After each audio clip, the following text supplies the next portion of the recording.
late in 1992, we covered two new products from the Seafarer organisation and the Victory. Now, both of these boats heralded a new era for Queensland's longest established fiberglass boat manufacturer, and they bring Seafarer well into the 90s and beyond with a completely new styling attitude. These boats really are identifiable. They are absolutely beautifully built. They're superb, and once again Seafarer, despite the fact that they're a relatively small organisation, has confirmed their place as one of Australia's longest lasting and most prominent fiberglass boat builders. Now, back in 1971, Seafarer first released the Mark I of the V Sea.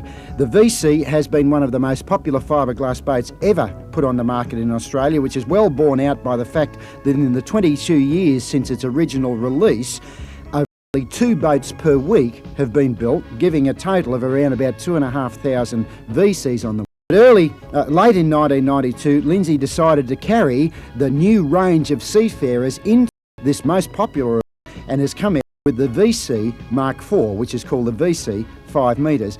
Now, the boat shares all of the superb hull performance characteristics which the original boats had. In fact, these have been among the smallest boats ever used for rough water and nighttime offshore rescue duties.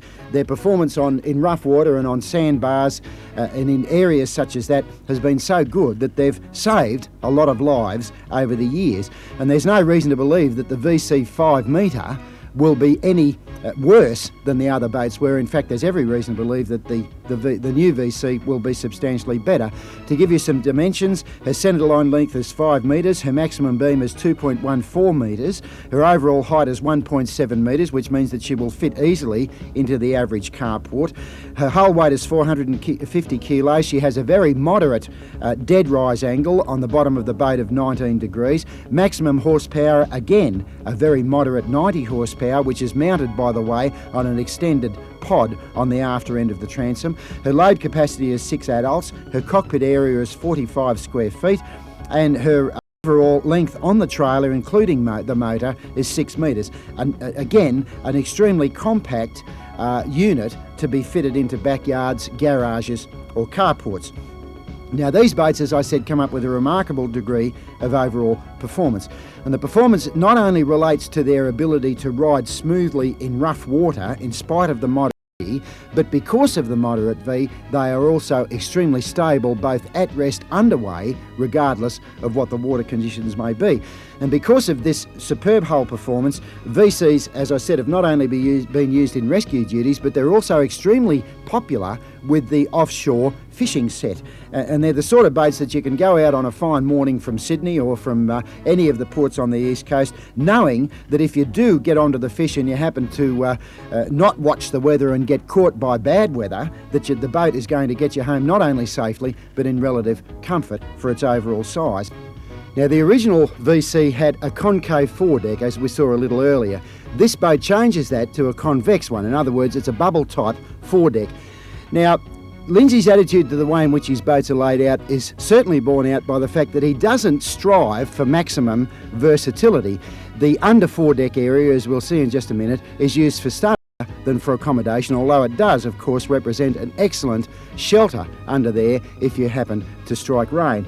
Some idea with Ray Wheeler, Seafarer's marketing man, pushing the over the bar, and also some idea of the difference between old technology and new fishing boat technology, with the boat running alongside one of the Gold Coast prawn trawlers.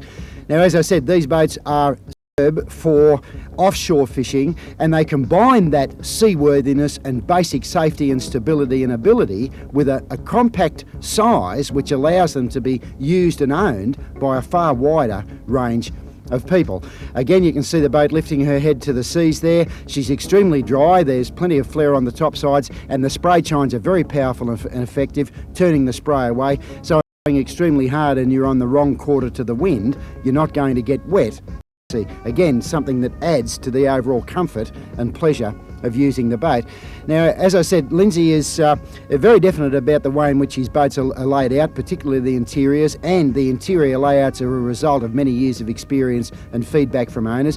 You see a lift-up squab on the aft full-width rear lounge there, which when it's lowered back down, not quite reach the, which means that you can put your toes underneath there and use the after end of the boat as a knee rest when you're fishing. A very interesting thing. There is stowage for 4 rods underneath in racks of the side pockets there, and there's stowage in the centre bin between the 2 swivel seats.